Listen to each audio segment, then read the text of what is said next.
Gazette du Togo, une vision sur l'actualité togolaise et sur le monde. C'est monsieur Yao Eklo Nukunu, président du Ton de la jeunesse patriotique. Déjà avec nous, monsieur Nukunu, bonjour. Bonjour à vous, Excellence, monsieur Justin Abgetim, et à tous vos fidèles auditrices, auditeurs de Victoire FM. Excellence, dites-vous qu'il faut dialoguer. Le représentant, le président de la commission de la CEDEAO l'avait dit. Et même quels que soient les conflits qu'il peut y avoir, au finish, il faut toujours dialoguer. Or, il est très important qu'au Togo, que nous connaissions un changement dans la continuité. Il faut que nous connaissions un changement dans la continuité, et en ce sens, nous interpellons les acteurs politiques à œuvrer dans ce sens-là. Et donc, nous pensons que c'est par le dialogue. Et par le dialogue, faire des réformes beaucoup plus globalement. Et le retour à la Constitution de 92, ce qui est un peu l'ambigu, c'est que les acteurs politiques de l'opposition reconnaissent eux-mêmes que la Constitution de 92 doit être réformée. Mais il faut qu'on la ramène d'abord et ensuite, on aura fait des retouches. On aura fait des retouches. Bon, maintenant, il y a un problème. Or, on sait que l'opposition n'a pas la possibilité à elle de ramener cette constitution. Il faut forcément avoir l'appui de la mouvance présidentielle, du Parti Unir. Bon, maintenant, nous croyons que les gens doivent mettre du patriotisme dans leurs actions, dans leurs positions, pour sauver notre pays. En ce sens, effectivement, le dialogue, il est incontournable. J'ai entendu un acteur politique tout à l'heure. Oui. Donc, M. Natal dit, oui, dialoguer autour de quoi? Ça m'a beaucoup rendu perplexe, ça m'a beaucoup perturbé d'entendre un acteur politique dire que dialoguer autour de quoi? Quand nous savons que c'est le pays, c'est la situation, c'est les populations, c'est notre... Peut-être il voudra quand même un canevas, une feuille de route. Une feuille de route, c'est-à-dire que le dialogue qu'il doit y avoir maintenant, c'est de décrisper la situation. C'est de faire ce qu'il faut pour l'intérêt du pays et des populations. Voilà, c'est ce qu'il y a. Et il ne faut pas aussi manquer... Non, ils vous diront quand même que tout ce qui se passe actuellement, c'est dans l'intérêt du peuple. Bon, écoutez, une chose est de dire, mais nous voulons des actes qui accompagnent les dires. Voilà. Et en ce sens, en cet instant précis, nous pensons que l'heure est arrivée d'oublier ces questions de référendum qui déjà, vous voyez, la majorité... Parce que c'est très malin, hein, la majorité des Togolais qui coupent dans la précarité, dans la pauvreté. Et il y en a qui pensent qu'ils doivent être ceux-là, qui doivent avoir des comptes remplis de millions, milliards. Et quand ça leur plaît, il faut jeter des 2000 francs, des 5000 francs aux populations affamées, des chiens affamés, de temps en temps, quand ça vous plaît. Et eux, ils n'ont pas l'attitude, la capacité d'être des citoyens épanouis. C'est vous qui devez avoir le monopole des comptes millions, milliards et jeter des miettes de 2000, 5000 aux populations, les manipuler. C'est très malin, ça. Donc, en ce sens, nous ne voudrons plus de ce genre de pratiques. À votre entendement, monsieur Nukunu, on a besoin de parler encore de référendum? Non, même pas. Vous avez écouté M. Christian Trémois, peut-être vous l'aurez suivi chez nos confrères de Africa 24 samedi. Il a dit clairement que ça sera très coûteux, onéreux, donc pour le budget de l'État. Alors, organiser un référendum et puis aller à une législative qui sera probablement couplée des locales. Et puis après, en 2020, organiser les présidentielles. Or, le Togo organise depuis quelques temps les élections sur fonds propres, que ce ne serait pas supportable pour le budget togolais. Et nous avions été reçus la semaine dernière sur une radio consoeur. Et nous l'avions dit que le référendum en ce moment est précis, c'est un leurre. Vu les échéances qui s'annoncent dans les mois à venir, et parler aussi des référendums, mais on peut nous épargner de ces référendums. Nous avons même dit que le chef de l'État peut retourner le projet à l'Assemblée et demander à ce qu'il y ait un dialogue qui se tienne entre les acteurs pour que les réformes se fassent de façon globale. Alors, en ce sens, nous pensons que M. Christian Trémois, il a été conséquent parce que, effectivement, notre pays n'a pas besoin. Et quand on parle de référendum, c'est des calculs politiques. C'est des démarches politiques. Et les gens ne peuvent pas toujours nous imposer les intérêts, les calculs politiques à tous les citoyens. On n'a pas besoin de référendum maintenant. On peut toujours faire autre que le référendum. Et en cela, nous demandons aux acteurs politiques de l'opposition également de revoir leur position, de revoir carrément leur position. Et si... Oui, mais ça, c'est la position de M. Christian Trémois qui a été claire. Point n'est besoin d'aller au référendum. Il faut aller aux discussions, au dialogue. Mais il a précisé, ou bien disons, il a nuancé, que si ça, il s'agira des dialogues pour négocier le départ du chef de l'État, non. Il faudrait plutôt parler dialogue pour acter les réformes. Mais quand même, ce n'est pas la même lecture que fait le député Christophe Tchao, président du groupe parlementaire uni. Je vous invite à le réécouter. S'ils sont dans un cadre de rétroactivité, nous ne sommes pas dans ce cadre-là. Il faut être direct. Nous voulons que la loi soit impersonnelle. Si l'opposition est sûre d'elle, mais pourquoi ils veulent une rétroactivité? Mais il faut battre le président fort. S'ils sont partis unis, le choisir comme candidat, mais il faut le battre dans les urnes. Et voilà, et donc il ne faudra pas parler de rétroactivité de la loi, il faut plutôt laisser Fonya Simbe aller aux élections et le battre dans les urnes. Sinon, il a dit, nous ne sommes pas dans le cadre de rétroactivité de la loi. Alors, vous savez, nous n'avons jamais épousé cette position du chef de file de l'opposition qui parlait de la démission du chef de l'État et qu'il allait le rencontrer pour négocier des conditions de son départ.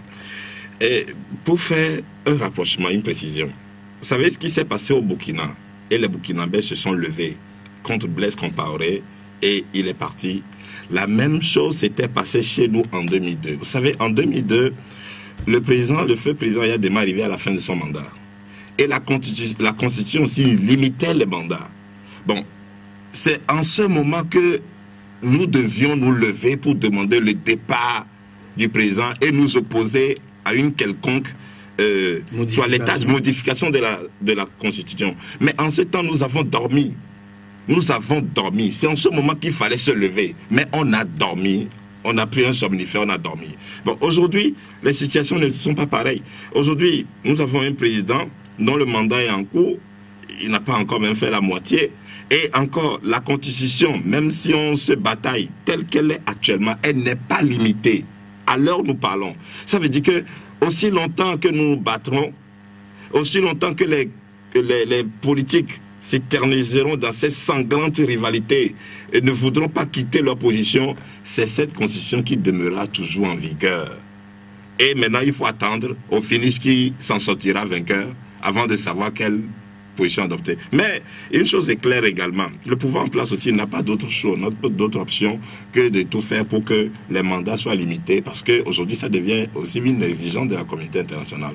Alors, maintenant, nous disons qu'il faut que les politiques reviennent en eux et qu'ils mettent au cœur de leurs actions l'intérêt des populations et du pays pour aller vers un dialogue et trouver un dénouement à cette situation. Et si, par exemple,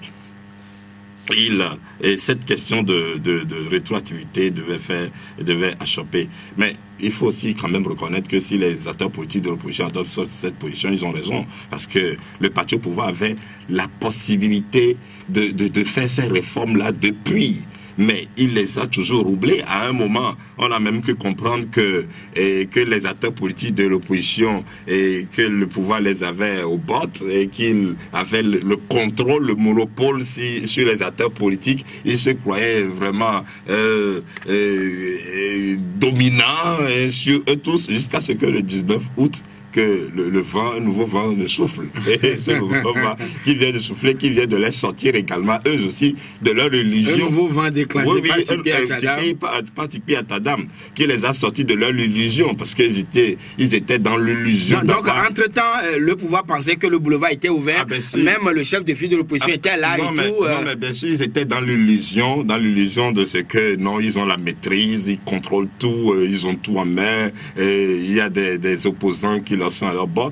Ben, ironiquement, j'ai entendu, par ironie, vous avez reçu un ministre ici avec un acteur politique qui, par ironie, le lançait, vos ennemis d'hier sont devenus vos amis d'aujourd'hui, etc. Bon, et vous comprenez, nous n'avons pas besoin de tout ça. On a besoin d'avancer. Et il faut que les acteurs politiques ne nous prennent pas en otage à cause de leurs calculs politiques, à cause de leurs intérêts partisans. Il ne faut pas... Et face à cela, en tant que patriote, alors qu'est-ce que vous préconisez pour couper la poire en deux? Ils n'ont qu'à faire les réformes, que ce soit les réformes électorales. Parce que si l'opposition craint, il faut dire les choses telles qu'elles sont, si l'opposition craint de faire partir le chef de l'État par les urnes, c'est parce qu'elle n'a pas confiance sur les conditions dans lesquelles les élections sont organisées. La transparence. La transparence, oui. On a vu en 98 ce qui s'est passé. En 2005, même dernièrement en 2015. Alors comment, pour proclamer les élections, il faut que les forces de l'ordre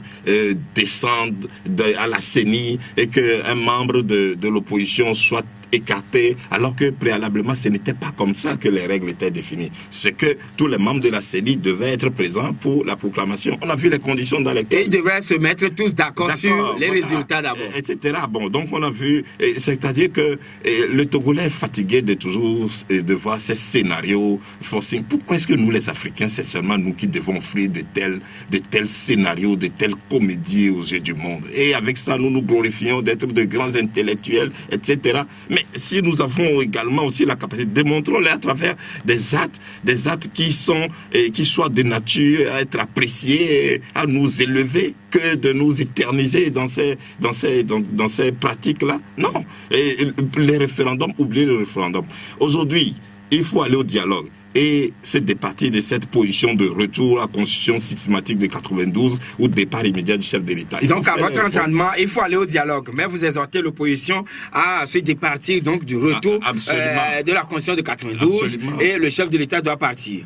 Oui, il faut laisser ces positions-là, parce que de toute façon, il ne trouvera pas... Et qu'est-ce qui incombe alors à l'État aussi, disons, au gouvernement, au parti au pouvoir, pardon? Ce qui incombe au parti au pouvoir, c'est de s'ouvrir au dialogue. On a entendu M. Christophe Chao dire que oui, le référendum, mais c'est lui également, nous avons entendu parler de Togo qui va brûler. Alors donc, quelqu'un qui parle de Togo qui va brûler et qui maintient... Et Christian Trémois, lui, il a quand même enfoncé le clou sur Africa 24 en disant « Ah oui, mais madame, si vous voulez prendre les armes et faites la guerre, on va voir. » Non, de toute façon, j'apprécie le fait que M. Christian Timoin trouvait qu'il faut dialoguer, il faut faire les réformes électorales, les réformes par rapport aux institutions, et les réformes de façon globale. Parce que les acteurs politiques doivent comprendre que nous tous, nous sommes des passants. Alors, faisons quelque chose de positif. Laissons pour notre fierté avant de passer. Et ces sanglantes rivalités-là, on n'en a pas besoin. Regardez le nombre de morts qu'il y a. Le jeune homme de 10 ans qui est mort à cause de la politique. Non, mais jusqu'à quand vont-ils nous prendre en otage à cause de leur à la poitrine personnel? Et donc, il est décédé. Et donc, un blessé au niveau de Bafilo, un blessé est mort. Je pense même qu'il n'est même pas important de répondre à M. Christophe Chao par rapport à cette position-là, qu'il adopte et qui ne fait que encore braquer, crisper les... On n'en a pas besoin. Et pourquoi les acteurs politiques attendent toujours qu'il y ait mort d'homme avant de prendre ce qui se passe au sérieux et s'asseoir pour trouver le compromis, faire le dialogue? Non, mais c'est des gens, ils doivent comprendre qu'ils doivent descendre de leur piédestal. Ils doivent descendre de leur piédestal illusoire et en toute humilité, en tout patriotisme, œuvrer réellement pour l'intérêt du pays. Parce que nous le disons, nous le répétons.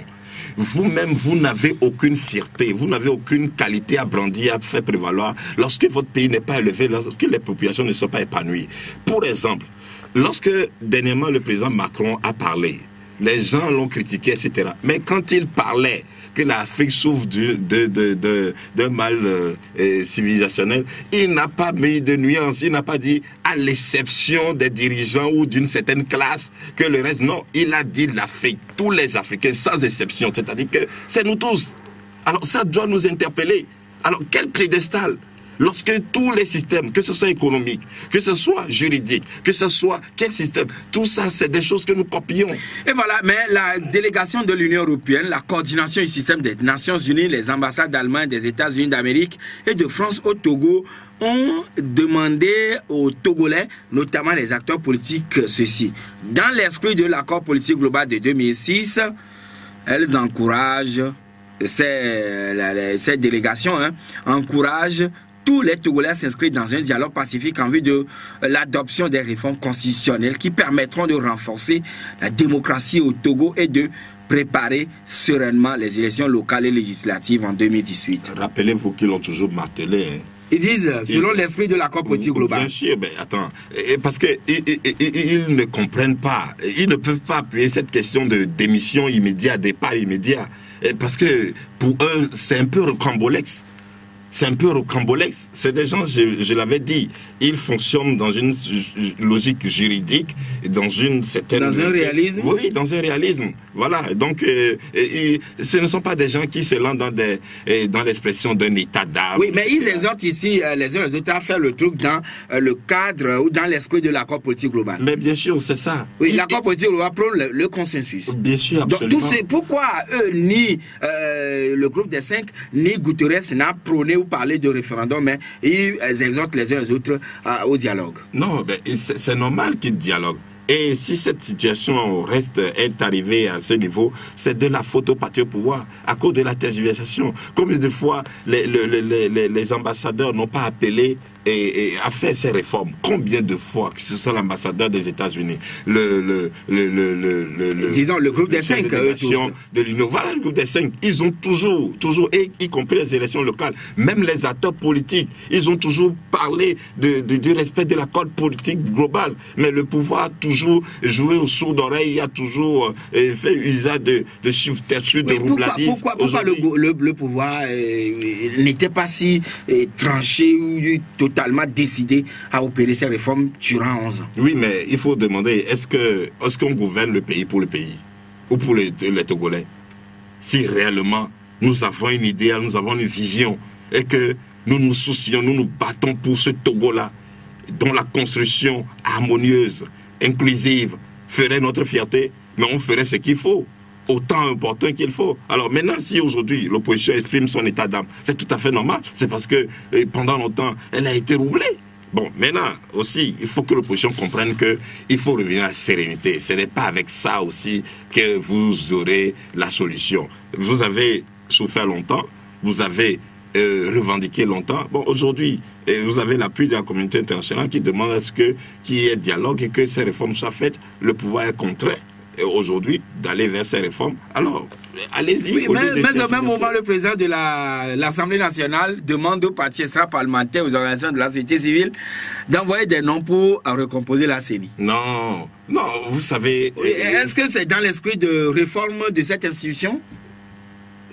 Il n'y a pas de réforme actuellement sans un dialogue avec la classe politique qui doit aboutir sur des réformes beaucoup plus globales pour l'intérêt du pays et des populations.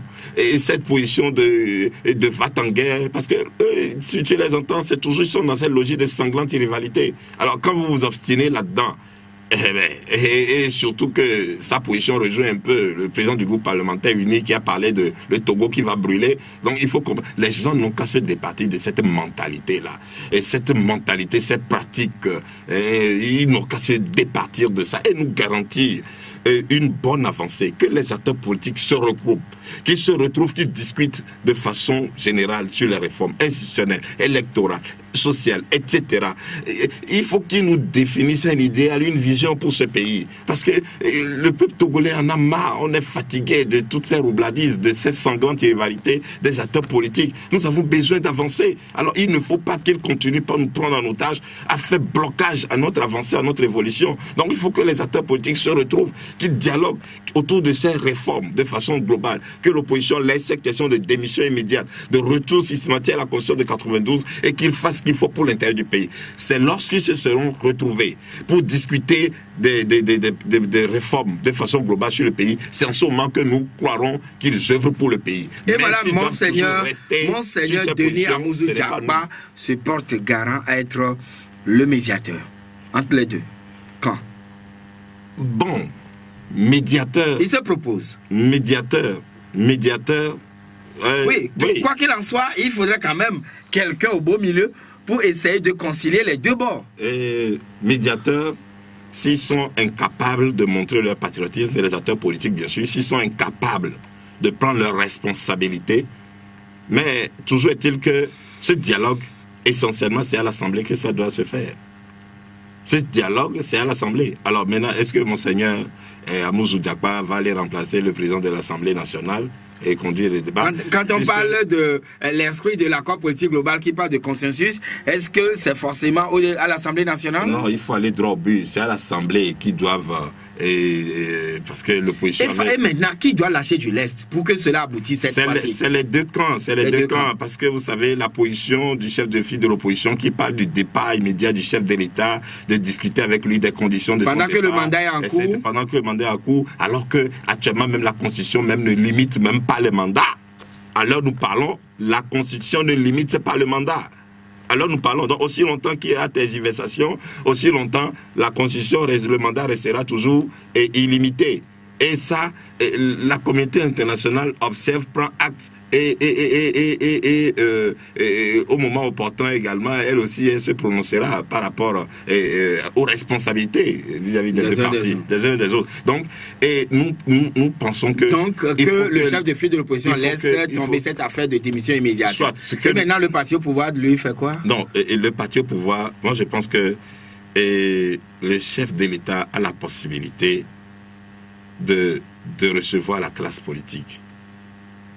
Ou soit le Premier ministre, ou soit celui qui délègue, de rencontrer une première fois la classe politique, et ensuite que les débats se déroulent à l'Assemblée.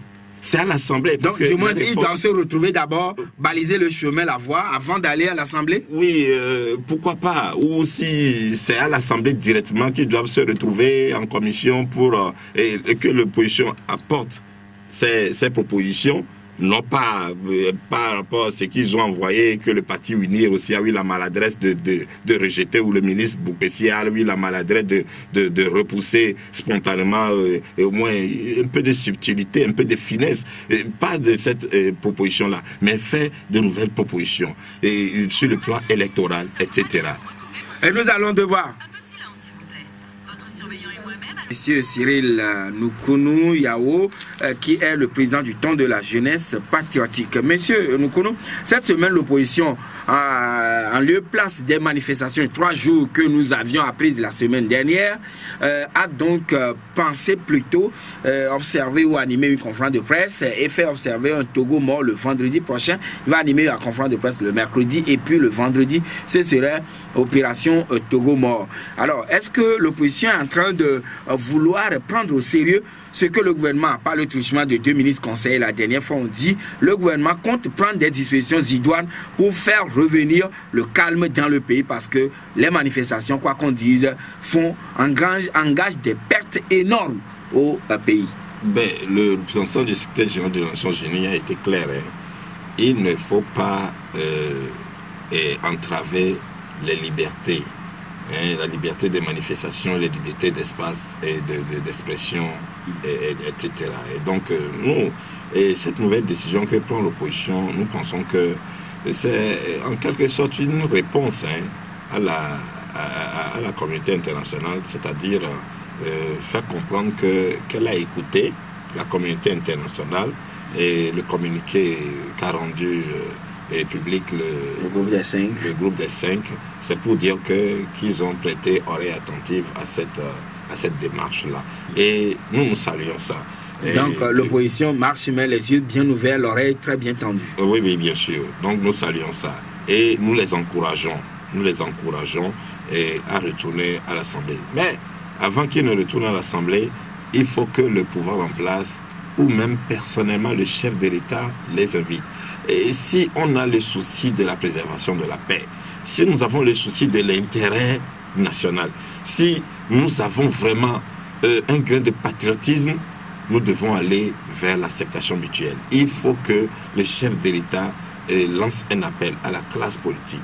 pour qu'elle se retrouve et que ces réformes soient faites de façon globale. Et qui doit donner le sien? C'est le chef de l'État qui doit appeler le chef de file de l'opposition, ou bien c'est le chef de file de l'opposition qui doit prendre son téléphone et dire allô, monsieur le président de la République, tel que monsieur Nachaba l'a proposé? Non, tel que monsieur Nachaba l'a proposé. Le chef de file de l'opposition avait saisi le chef de l'État à maintes reprises, sans succès, en vain.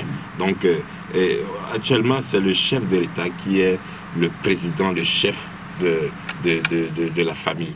Et pour amener le calme, je pense qu'il doit lancer un appel d'une quelconque manière, si c'est de façon, je veux dire, discrète ou pas forcément même un discours, qu'il lance un appel, qu'il fasse appeler les acteurs politiques de manière à ce que, à la suite de cela, que le projet retourne à l'Assemblée. Donc, un nouveau test? Oui. Sinon, entre-temps, vous avez dit qu'il ne faudrait pas que l'opposition, quand poursuit sa position concernant le chef d'État doit partir ou retour de la Constitution de 92. Maintenant, faut-il un nouveau test? L'opposition, à travers ses actions, a déjà obtenu une victoire, même plusieurs victoires. Alors, donc maintenant, il faut qu'elle ait le souci des populations. Quelle est cette victoire? Non, mais il y a eu plusieurs victoires par rapport à ces manifestations. La réaction de la communauté internationale? Non seulement ça, le fait que illico presto, le pouvoir ait préparé un avant-projet de loi envoyé à l'Assemblée portant limitation de mandat, c'est sur quoi ils tergiversaient depuis des années. Ils étaient dans l'illusion d'avoir le contrôle de tout. Aujourd'hui, les donnes ont changé. Donc, c'est déjà... Donc, maintenant, il faut... Mais est-ce qu'aujourd'hui, le pouvoir est en place, est tellement coincé jusqu'à proposer un nouveau test? Non, nous ne parlons pas en termes de coincé. Parce que quand nous parlons en termes de coincé, c'est comme si nous encourageons les sanglantes rivalités politiques auxquelles nous assistons. Nous ne voulons pas de sanglantes rivalités politiques. Nous voudrons qu'ils œuvrent pour l'intérêt du pays et des populations.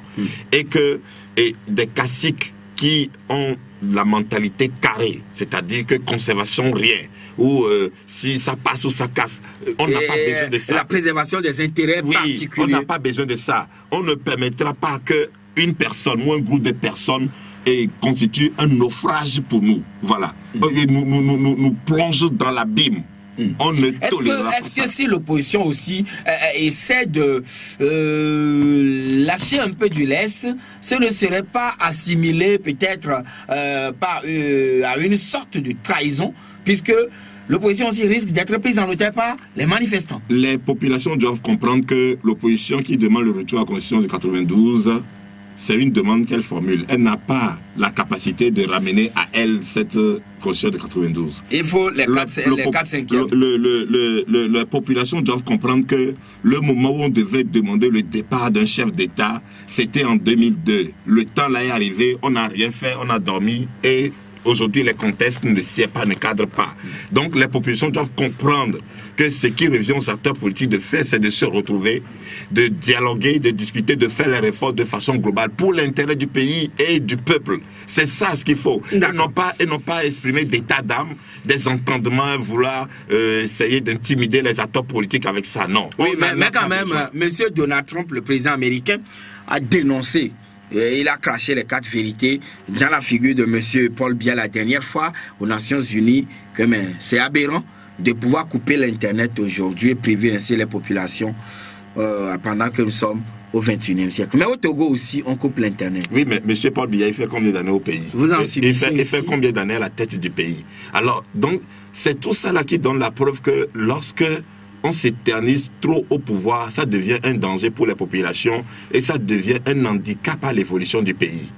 Lorsqu'on s'éternise trop au pouvoir, ça devient un danger. Oui, mais parfois ceux qui s'éternisent au pouvoir se considèrent comme étant incontournables, qu'en dehors d'eux, il n'y a plus personne. Non, c'est de l'illusion. Vous savez, nous les Africains, nous sommes trop champions, nous sommes trop habiles à ça. Et rester nous éterniser dans l'illusion, nous embrigader dans l'illusion, ne célébrer que notre beauté, une beauté illusoire qui n'en est même pas une, parce que en quoi est-ce que nous nous imposons aux yeux du monde? Est-ce qu'un pays africain siège au G8, au G20? Est-ce qu'un pays africain peut aller donner des injections aux États européens? Est-ce que vous avez une fois vu les Européens se battre pour avoir des bourses et venir étudier chez nous ici en Afrique? Alors, il faut qu'on sorte de nos illusions là. Voilà, bien, on va prendre Robert qui est en ligne. Robert, bonjour. Allô, Robert? Ah là, Robert reparti. 22 21 80 99 92 02 80 63. Allô? Allô, bonjour. Oui, bonjour, cher ami, c'est monsieur? Kodjo. Nous vous écoutons alors. Merci beaucoup. Bonjour à l'invité. Bonjour. Vous savez, je suis un acteur, je ne suis pas politicien, je suis la politique du Togo depuis 63. Le problème togolais, c'est un problème très profond. En 92, quand nous avons voté la Constitution, je crois qu'on a mis le projet à la disposition de la population. Nous avons tous vu et eu. Et nous, actuellement, on dit qu'il y a des projets qu'on ne voit même pas. On ne sait pas de quoi il s'agit. Quand vous allez nous mettre ça à la disposition de la population, qu'on puisse voir et lire. Ça, c'est la première question. Ensuite, je vais plus loin. La constitution de 1992 sur la population demande, actuellement, c'est parce qu'on a été intéressé pour nous faire la réforme. Et on dit maintenant que si vous, vous êtes incapable de nous faire la constitution que nous demandons, ramenez-nous ce que nous tous nous avons voté ensemble. Un point bas. Nous savons qu'en 92, la constitution a défini le rôle de chaque institution qu'on a dépouillé en 2002 et en remettant le pouvoir dans la main d'une seule personne. Et maintenant, nous savons que le poste de Premier ministre, c'est qu'un poste de façade. Le Premier ministre n'a pas de voix. Il est chef de gouvernement qui n'a rien. Et soit le président qui détient tout le pouvoir. D'accord. Ouais. Merci beaucoup, Kodjo. Et on va vous répondre tout à l'heure. On va prendre Antoine. Bonjour. Oui, nous vous écoutons, Antoine. Moi, vous avez dit tout à l'heure que votre Nathanaël Olympio, qui était aberrant, qu'est-ce qu'il met sur la table. C'est normal. Quand des gens, on négocie avec des gens, et qu'ils ne prennent pas en compte, c'est normal que les leaders disent de mettre quelque chose sur la table. Pourquoi vous accusez l'opposition de tuer les erreurs? Nous pouvons faire. Vous ne le voyez pas? Je n'ai pas très bien saisi. Non, je n'ai pas très bien saisi cet aspect-là. Depuis 2006, on a signé la PG. Ces gens-là ont d'appliquer la PG. Et maintenant, aujourd'hui, on demande leur départ. Vous vous dites que c'est pas bon de mettre de l'eau dans l'eau. Nous, dans l'opposition, nous n'avons pas de pouvoir de vin, c'est avec de l'eau. Est-ce que c'est dans notre pouvoir que nous allons mettre de l'eau? Merci et bonne journée. D'accord, Antoine. Mais on va bien vous répondre tout à l'heure. Allô? Oui, bonjour, José. Bonjour, Jacques. Oui, je salue l'invité. Bonjour. Nous sommes arrivés à un point aujourd'hui, nous les Togolais, il faut que le bon sens nous guide. Nos aïeux n'ont pas été à l'école, mais ils avaient des rois et des chefs. Donc, moi je le dis toujours sur les médias que aucune famille ne fera plus 50 ans au Togo. C'est de l'honneur pour cette famille-là. On est arrivé en point où ils trouvent la grande porte pour partir. Merci. D'accord. Et c'est le dernier intervenant que nous allons prendre maintenant, qui est en ligne, Victor. Oui, bonjour, monsieur Joachim. Oui. L'intervenant, je le remercie de vous, mais il a oublié certaines choses. Au moment où nous sortons de la grève d'unité, tous les Togolais étaient déprimés par l'histoire de grève.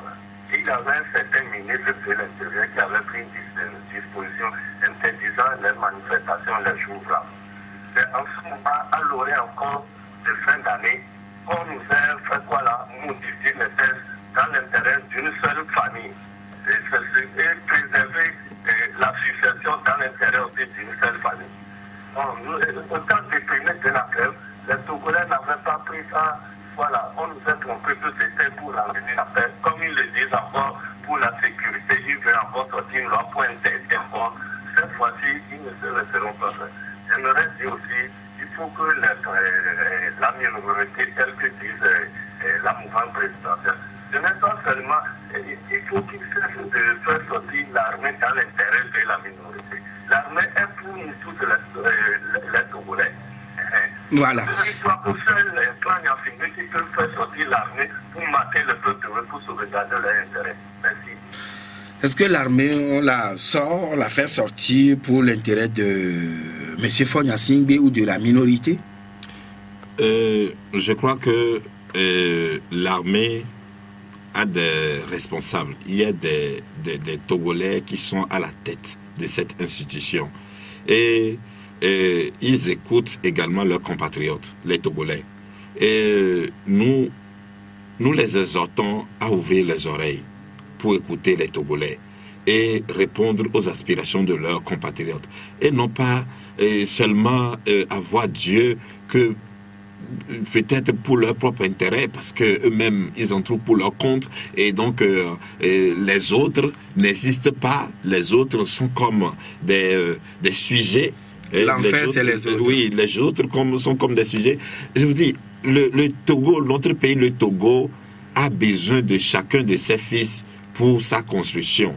Et certains ne doivent pas... Voilà que ces petits garçons a perdu sa vie inutilement. Et certains ne doivent pas se voir plus aptes à diriger ce pays, plus aptes, plus avoir plus de maîtrise dans la gouvernance, et qu'ils sont privilégiés, c'est à eux que doit revenir la gestion des affaires de la cité au détriment des autres. Et Jacques Lul dit quand même qu'aucune famille ne fera plus de 50 ans. Une telle mentalité est nuisible pour notre pays. Avec une telle mentalité, vous faites la honte de notre Togo. Avec une telle mentalité. Donc, nous devons changer de mentalité. Ce n'est pour rien si le président Macron a parlé de problèmes de civilisation par rapport à l'Afrique. Monsieur Nkonou, est-ce que alterner au pouvoir, ou bien s'alterner, si le mot existe, autrement dit, changer de personnalité au sommet de l'État, est-ce que cela revêt une importance ou une vitalité pour une démocratie? Mais écoutez, nous copions tout des Blancs. Nous consommons tout d'eux. Alors, comment font-ils? Comment font-ils? Les élections dernières en France, il a fallu qu'un sondage dise que François Hollande a perdu sa cote de popularité, que en toute fierté, je dis bien en toute fierté, il a décidé de ne plus se présenter. Il n'a pas baissé. Parce qu'il a compris que le pays est plus important que lui, sa personne. Il a compris qu'il respecte les Français. Il a l'amour pour son peuple, pour les Français. Il respecte les Français. Alors, est-ce que c'est difficile à copier ça? Tout ce que nous devons savoir faire, c'est de nous égosier, de prendre les jets privés, de conduire les belles voitures que les Occidentaux utilisent le cerveau pour fabriquer, ou d'acheter les montres de valeur. Est-ce que nous devons seulement nous éterniser à nous égosier d'être de bons consommateurs de ce que les gens déploient leur énergie et leur cerveau pour fabriquer? Mais montrons nos valeurs. Mais il y a des exemples, suivons-les. Au lieu de nous éterniser, pourquoi cette sanglante rivalité? C'est tout simplement parce qu'il y en a qui pensent, qui se croient plus humains, plus togolais que les autres, et que adviennent, et que pourra essayer. Non, on doit rompre avec ces mentalités-là. On doit éradiquer ça pour aller de l'avant. Tant qu'il y a des gens qui penseront. Et donc, limiter le mandat présidentiel, et Kojo lui il trouve, est-ce qu'il ne faille pas mettre le projet à disposition de la population comme ce fut le cas en 92? Pour que le peuple prenne connaissance du contenu avant qu'on ne parle de vote. Oui, bien avant ça, il faut que les acteurs politiques se retrouvent. Il faut que le parti au pouvoir fasse preuve d'ouverture pour que les réformes se fassent de façon générale, de façon globale. Parce que c'est le parti au pouvoir qui a toujours tergiversé. Vous savez, à force de toujours se voir plus intelligent et trop intelligent tout le temps, les situations malencontreuses nous rattrapent toujours. Et c'est ce qui se passe actuellement. Lorsque vous pensez que vous êtes trop intelligent tout le temps, viendra un moment où vraiment, vous serez vraiment et vous ferez face à la réalité. Donc, Monsieur Nkonou, un auditeur a envoyé un message précisément à vous en disant: Monsieur Nkonou, est-ce que vous ne voyez pas que vous avez un mot à dire aux soldats, parce que depuis que les gens tombent, c'est toujours les soldats qui sont à la base, et que voilà, les Togolais trouvent encore la mort. Il n'est pas content que des frères civils meurent, et ce ne sont pas des soldats aussi, mais je ne veux pas non plus que des soldats meurent. Alors, soldats, prenez vos responsabilités en faisant la paix dans le pays. Faisons les choses avec conscience. Dans ce pays, on a débloqué des sous pour cette question de réconciliation à mes nations. On a encore dépensé des sous pour dire qu'on a purifié, etc. Mais est-ce que nous sommes aussi des êtres humains? Nous sommes des hommes. Montrons vraiment notre qualité et notre valeur d'être humain en réfléchissant proprement et faisant ce qu'il faut pour nous, pour notre nation, pour notre pays, et non pas pour nos intérêts personnels qui sont éphémères, qui sont nuisibles, parce que les intérêts personnels sont nuisibles, sont destructeurs. Sortons de ce carcan. Et cette semaine, nous osons croire qu'elle va être une semaine qui va apporter la fumée blanche pour que les Togolais ne soient plus chassés de gauche à droite. Et aussi, il faut préciser que ce qui se passe actuellement à l'international avec des manifestations, tous azimuts, tout le temps, ça doit interpeller les gens à ne pas toujours foncer tête baissée. J'interpelle. Partout dans le monde, la diaspora togolaise, partout, tous les Togolais se retrouvent, ils manifestent. Fortement le président du groupe parlementaire uni à revoir sa position. À revoir sa position de va-t-en-guerre, il faut laisser ça, on n'en a pas besoin. Cette question de appel à réformer la CENI, il faut laisser ça. Il faut que les acteurs politiques se retrouvent, qu'ils fassent les réformes de façon globale. Il faut que l'opposition laisse cette question de retour à la Constitution de 92 et démission immédiate. Il faut faire les choses pour l'intérêt du pays. Il faut aller dans un dialogue et refaire les choses de façon normale pour le pays et apaiser les populations. Parce que les Togolais sont vraiment en frustration et on n'en a pas besoin. Si nous sommes des hommes, si nous sommes des intellectuels, si nous avons une qualité, si nous avons une valeur, démontrons-le à travers des actes propres, des actes concrets qui nous garantissent la paix, mettre la sérénité, pour qu'on avance ensemble. Et voilà, c'est en début de semaine, vous avez tenu ces propos, certainement les grandes oreilles sont très ouvertes pour pouvoir vous écouter et traduire dans les faits tout ce que vous venez de dire et toute la pression que la communauté internationale et les Togolais dans la diaspora sont en train de mettre sur le pouvoir de Lomé et l'opposition. Merci dans vous tous qui nous avez reçus chez vous. C'est fini pour ce premier numéro de la semaine. Toute l'équipe vous retrouve tout à l'heure à 13h pour le deuxième rendez-vous de la journée. N'oubliez pas, à 18h, on est là pour le troisième rendez-vous. Mais à 9h, Jacob Armand va vous retrouver pour le journal à Névé. Il s'appelle Kokou le Parisien derrière la baie vitrée pour la mise en onde de cette émission. Merci à toute l'équipe qui nous a aidé à vous présenter ce journal. Merci également à l'équipe de la Gazette du Togo.com. Salut donc à Romuald Lassou. La Gazette du Togo, une vision sur l'actualité togolaise et sur le monde. Rejoignez-nous sur le www.lagazettedutogo.com ou sur nos comptes Facebook, Twitter et YouTube. Pour tout contact, écrivez à contact@lagazettedutogo.com ou appelez le 92 80 88 53. La Gazette du Togo, c'est l'information en continu. La Gazette du Togo, une vision sur l'actualité togolaise et sur le monde. Rejoignez-nous sur le www.lagazettedutogo.com ou sur nos comptes Facebook, Twitter et YouTube. Pour tout contact, écrivez à contact@lagazettedutogo.com ou appelez le 92 80 88 53.